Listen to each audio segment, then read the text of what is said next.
Assalamualaikum warahmatullahi wabarakatuh. Waalaikumsalam. Teman-temanku sekalian, pada kesempatan kali ini kita bertemu kembali di channel KM3 Podcast Mamiyo. Bersama saya Ahmad Syatir Asyamul Bajwa selaku moderator yang akan membawakan acara pada kali ini. Tentunya saya tidak sendiri, karena kita sudah bersama Ustadz Hogi selaku guru al-Islam dari SMA Muhammadiyah 10 GKI Gresik. Beliau menempuh pendidikan di Universitas Muhammadiyah Gresik di jurusan Pendidikan Al-Islam dengan jenjang sarjana pendidikan. Nah, Pak Hogi, pada kesempatan kali ini kita akan sedikit berbincang-bincang mengenai masalah yang sedang maraknya di sosial media. Baik.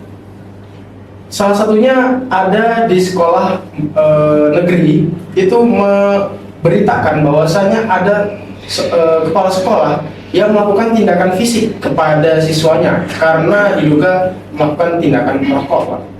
Menurut Pak Hogi itu bagaimana, Pak? Baik. Bismillah, wassalatu wassalamu ala rasulillah wa ala alihi wa sahbihi wa man wala. Amma ba'd. Akhir-akhir ini memang kalau saya mengatakan dunia pendidikan kita itu sedang berduka. Di antaranya dari kejadian robohnya sebuah pesantren di Sidoarjo itu ya. Kemudian masalah ya siswa yang ketahuan merokok. Kemudian gurunya ya, atau bahkan di berita itu kan kepala sekolahnya itu, kalau bahasa saya itu memberikan sentuhan kasih sayang. Sentuhan kasih sayang itu kok sentuhan kasih sayangnya mendarat di wajahnya. Kemudian tentang narasi ya viral dari media mainstream tentang pondok pesantren yang menghebohkan ya, yang mengundang pro dan kontra di media sosial berkaitan dengan guru memukul murid. Boleh nggak sih itu? Pertanyaannya begitu ya. Setiap guru itu memiliki tugas yang sangat mulia, Mas, yaitu selain mengajarkan ilmu kepada murid-muridnya, guru juga mengajarkan tentang adab dan etika. Bagi kita di dalam dunia pendidikan Islam khususnya, ya, adab itu sangatlah utama, akan lebih utama. Adab itu baru setelah itu diikuti dengan ilmu. Imam Syafi'i rahimahullah ta'ala, beliau itu pernah berkata begini, saya itu belajar tentang adab itu selama 30 tahun. Sedangkan saya belajar ilmu itu 20 tahun. Jadi belajar adabnya itu lebih lama 10 tahun daripada belajar tentang ilmu. Nah, jadi keberkahan ilmu itu tergantung dari etika kita, adab kita, adab kepada sesama teman, kepada orang tua, begitu pula adab terhadap guru kita. Di sekolah ya, setiap sekolah itu pasti menerapkan peraturan-peraturan, di mana peraturan itu hendaknya dipatuhi oleh seluruh warga sekolah, tidak hanya siswa saja. Ya, seluruh warga sekolah itu hendaknya memperhatikan peraturan yang sudah disepakati dan menerapkan punishment bagi setiap pelanggaran dari peraturan-peraturan tersebut. Contohnya ya merokok ya. Merokok ini kalau kita lihat ya, produsen produsen rokok raksasa itu, ya, yang kaya sekali itu, Masya Allah. apakah mereka itu merokok? Mereka sekeluarga apakah merokok? Yang punya pabrik-pabrik rokok yang besar-besar itu? Tidak. Ya. Kenapa mereka tidak merokok? Karena mereka yang membuat rokok itu sendiri mengetahui bahan apa yang dicampurkan di dalam rokok buatannya. Yang mereka lakukan adalah saya menjual barang, lalu saya distribusikan ke masyarakat, ya, biarkan masyarakat itu yang menikmati rokok produksi saya, produksi pabrik saya. Nah, itulah cara mereka. Lalu yang menjadi konsumennya itu adalah usia-usia produktif, termasuk pelajar. Lalu pantaskah seorang pelajar itu merokok? Tidak pantas. Ya, tidak pantas menurut saya. Mengapa? Yang pertama ya, pelajar itu kan istilahnya kewajiban mereka itu belajar. Belum saatnya mereka untuk bekerja. Walaupun yang boleh seorang pelajar itu ya menyisikan sebagian waktunya untuk belajar berbisnis misalnya, belajar untuk ya mendapatkan apa istilahnya ya, uang jajan sendiri lah. Iya, betul. Itu wajar. Tetapi kalau masalah rokok ini ya, rokok itu kalau setiap hari dikonsumsi maka sudah berapa ribu ya, dalam sebulan ini. Sedangkan ini statusnya sebagai seorang pelajar. Iya, pelajar.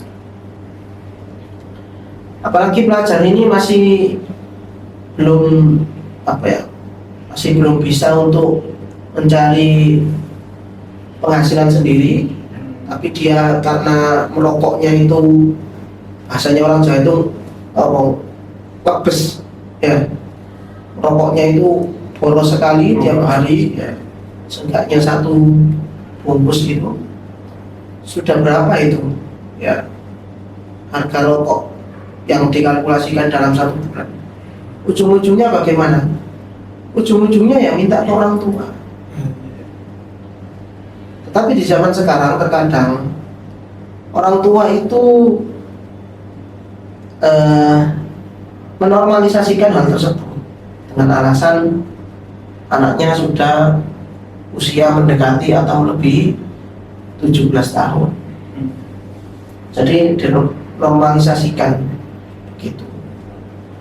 Nah, itu sudut pandang yang pertama ya, tentang mengapa pelajar itu kok tidak pantas atau kurang pas ya kalau mereka mengkonsumsi rokok atau vapor dan lain-lain ya.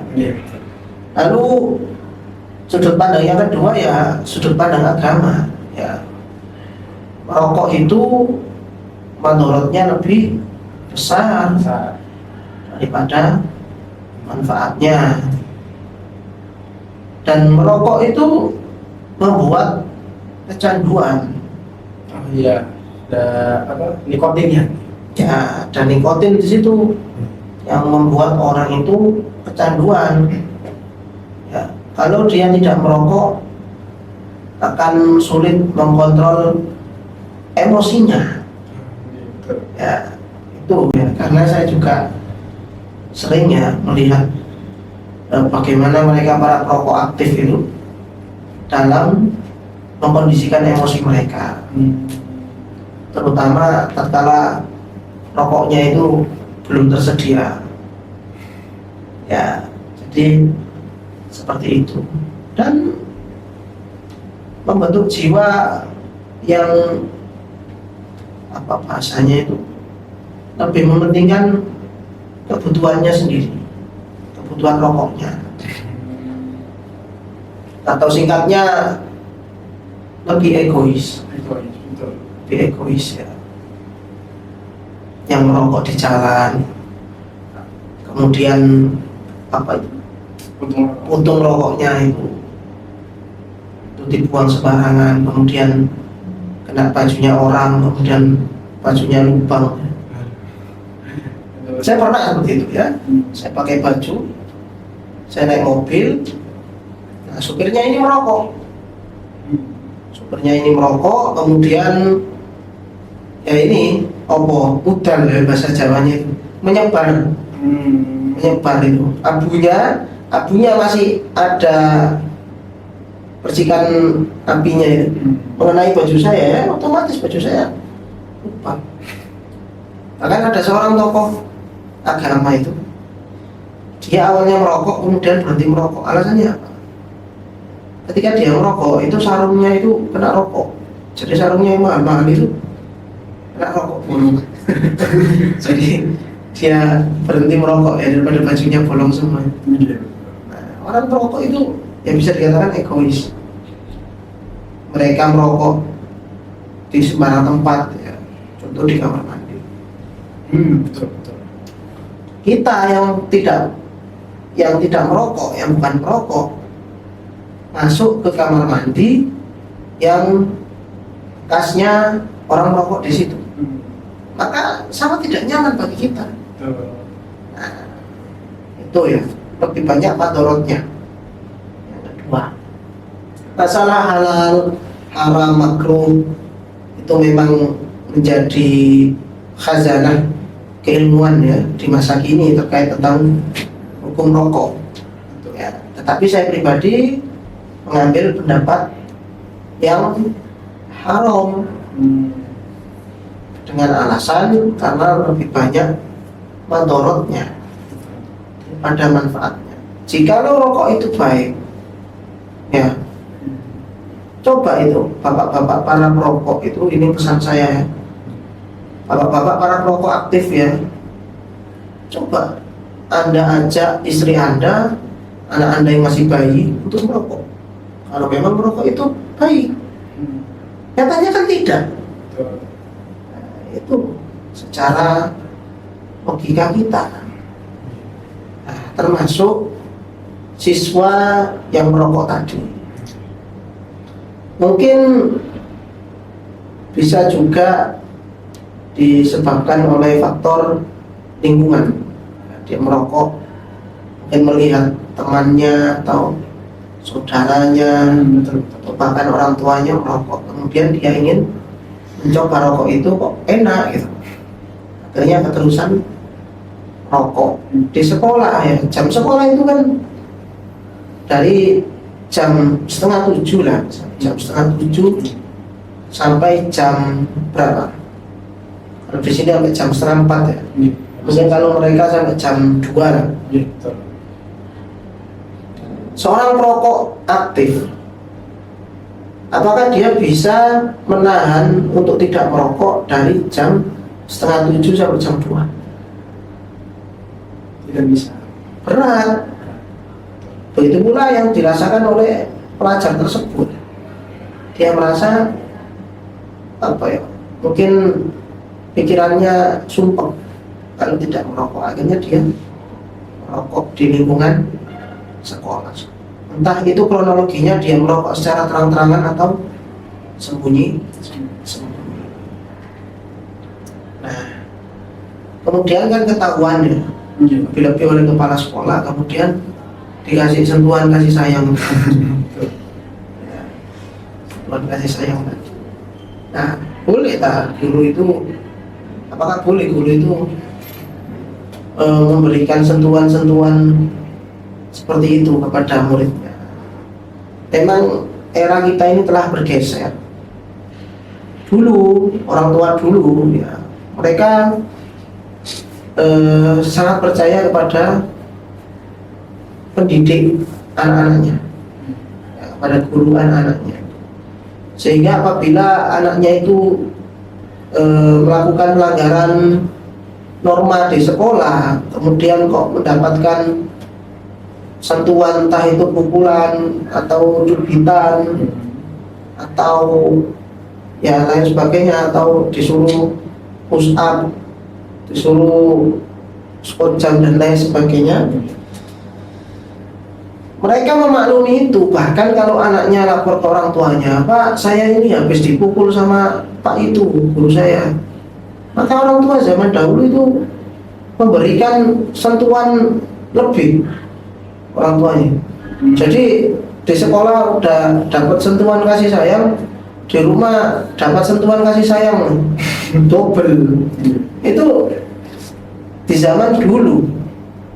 Sedangkan di zaman sekarang, jangankan mukul, terkadang menegur lalu siswanya sakit hati, itu sudah melaporkan ke orang tuanya, dan orang tuanya itu tidak terima, begitu.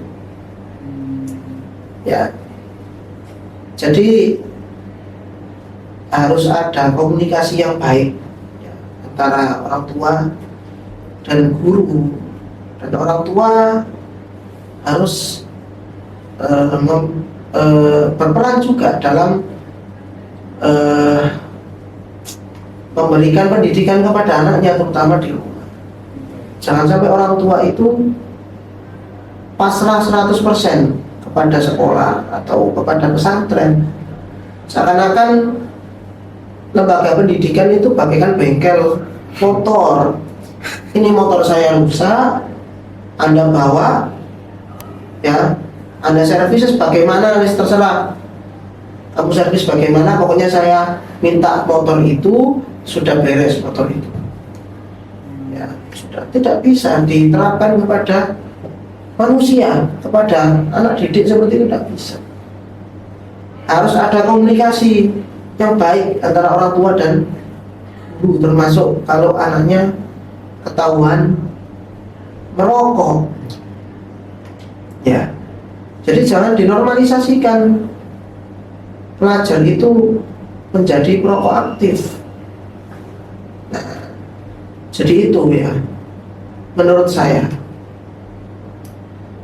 Dan nyatanya mereka yang dulu pernah mendapat punishment seperti itu dari guru mereka, justru mereka menjadi orang-orang yang lebih tangguh ya, menurut saya. Bisa kita lihat ya dari orang-orang yang mungkin sezaman dengan saya lah, seenggaknya, atau di atas saya. Mereka yang masih menangi nggak garap PR, jewit. Guru saya dulu kalau jewit saya sebelah sini dan kecil banget, dia adem panas. Saya itu masih menangi ya punishment fisik seperti itu. Teman saya itu pernah ya di kelas waktu itu pelajaran biologi ya.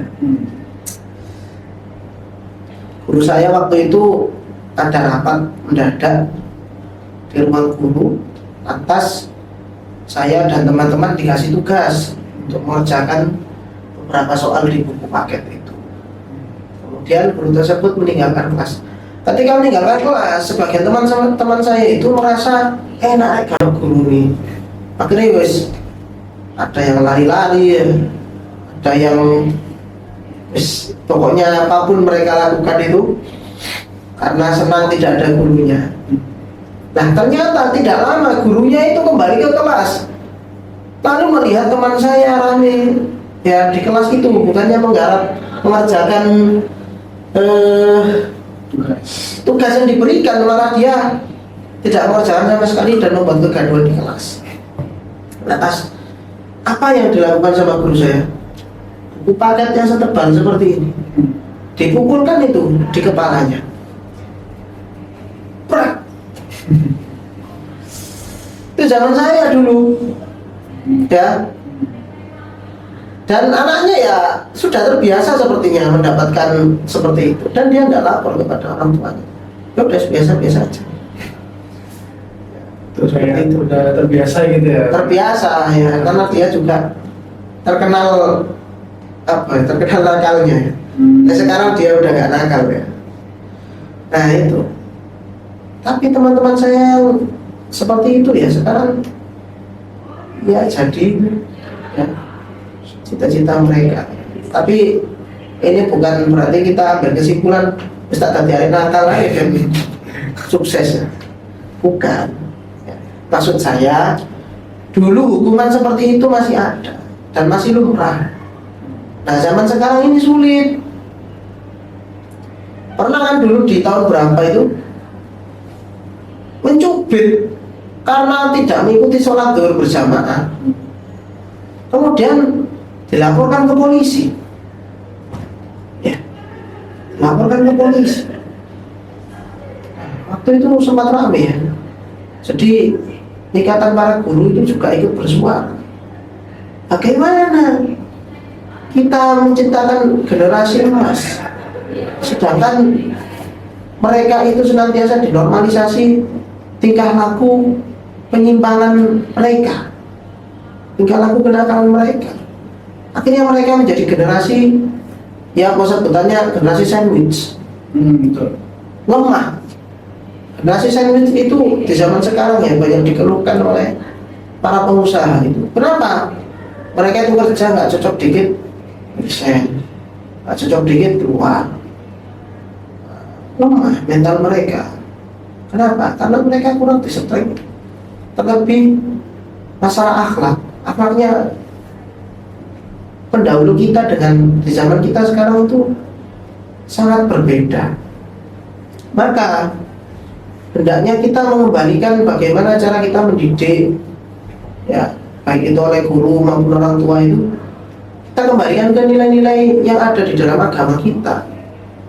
Bagaimana para ulama itu sangat menjunjung tinggi adab, sangat menjunjung tinggi etika. Nah, seperti itu. Tetapi di zaman sekarang orang kalau mengajarkan adab sebagaimana para ulama zaman dahulu itu dianggap ketinggalan zaman.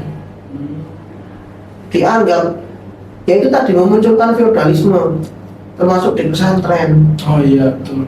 Ya. Lalu apakah santri itu nguli ya sampai nguli bangun gedung pondok itu apakah wajar? Menurut saya itu wajar jika memang sukarela sebagai takdim penghormatan murid kepada gurunya dengan catatan pembangunan harus didasarkan dengan konstruksi yang benar. Sebagaimana sebagaimana cara mendirikan bangunan yang benar menurut ilmu arsitek misalnya. Jadi nggak asal-asalan, walaupun yang mengerjakan santri. Mungkin orang berpikir kejadian pondok yang rubuh itu mungkin itu dulu hasil gotong royongnya santri tanpa pertimbangkan bagaimana cara mendirikan konstruksi bangunan yang benar. Akhirnya kan bangunannya menjadi rapuh. Sedangkan itu bukan lantai 1, lantai 2, lantai 5 kan ya. Oh iya, betul. Lantai 5. Ketika santrinya pergi ya berbondong-bondong melaksanakan salat asar secara berjamaah, atas robohlah bangunan tersebut. Lalu kemudian kan ada media mainstream yang blow up masalah itu. Menurut media tersebut, pesantren kita ini syarat dengan feodalisme, ya, syarat dengan anti kritik dan lain sebagainya seperti itu. Ya memang, ya orang tua itu perlu selektif dalam memilihkan lembaga pendidikan anaknya. Ya. Hendaknya mereka jikalau memang menyekolahkan anaknya atau memondokkan anaknya di lembaga yang bernilaikan ajaran Islam, ya perlu juga selektif kembali di lembaga mana, ajarannya bagaimana. Ya mohon maaf, terkadang ada beberapa ya sebagian kecil pesantren itu ternyata mengajarkan nilai-nilai yang melenceng daripada syariat. Contohnya yang bisa ngomong bahasa semut itu, ya Makoli itu kan punya pondok pesantren, ya viral ya, bisa ngomong sama malaikat, bisa ngomong sama semut, ya, dan dia aja seperti itu. Saya yakin dia nggak bisa ngaji, nggak bisa baca Quran. Mungkin bacaan Qurannya dia itu jauh di bawah murid-murid Semawi, sepinteran murid Semawi daripada orang itu. Saya berani mengatakan begini karena ini sudah jelas dia ini mempermainkan agama, lalu mendirikan pesantren. Lah, apakah orang tua mau masukkan pesantren yang pengasuhnya seperti itu? Ini tidak mau. Harusnya tidak mau, kecuali kalau sudah termakan oleh doktrin-doktrin yang kurang sesuai tadi. Nah, seperti itu ya, itu PR besar bagi dunia pendidikan kita. Dan jangan mengeneralisir dunia pendidikan Islam itu seperti itu, gitu. Ya, jangan mengeneralisir pesantren. Dan terkadang media ini tidak berimbang dalam menginformasikan sesuatu.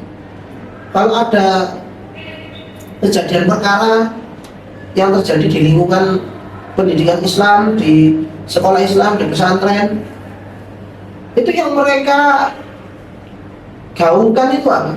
Ini adalah pendidikan Islam. Ternyata melakukan tindak kriminal, bahkan tingkat asusila. Ya. Jadi memframing masyarakat seakan-akan ya itu tempatnya begitu-begitu itu.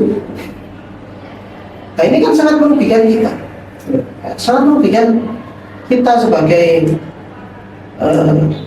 sebagai pengajar, sebagai siswa di lingkungan pendidikan yang Islami, terutama di sekolah Muhammadiyah.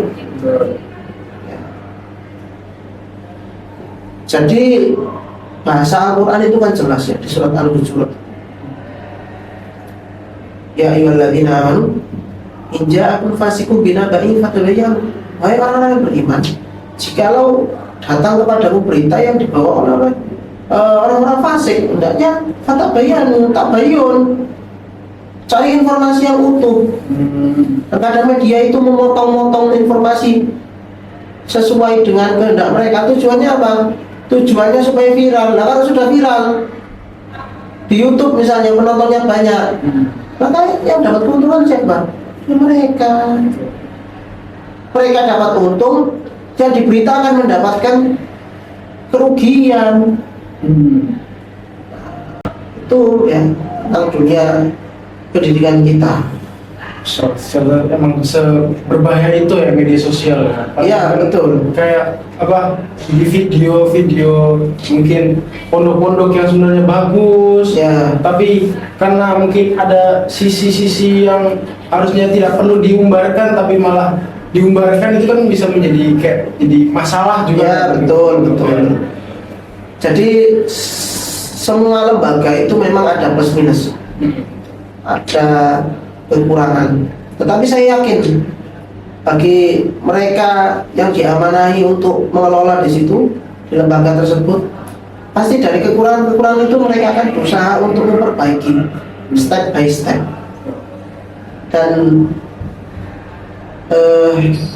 hendaknya kita itu senantiasa jangan menjadi orang yang mudah menelan informasi secara mentah-mentah, informasi sepotong ya. Jadi seperti itu. Banyak sekali tokoh hebat yang dilahirkan dari lembaga-lembaga Islam, dari pondok-pondok, dari sekolah-sekolah Islam. Banyak. Dulu pejuang kemerdekaan itu, Laskar Zubungko itu, siapa yang menggerakkan? Bukan orang pesantren.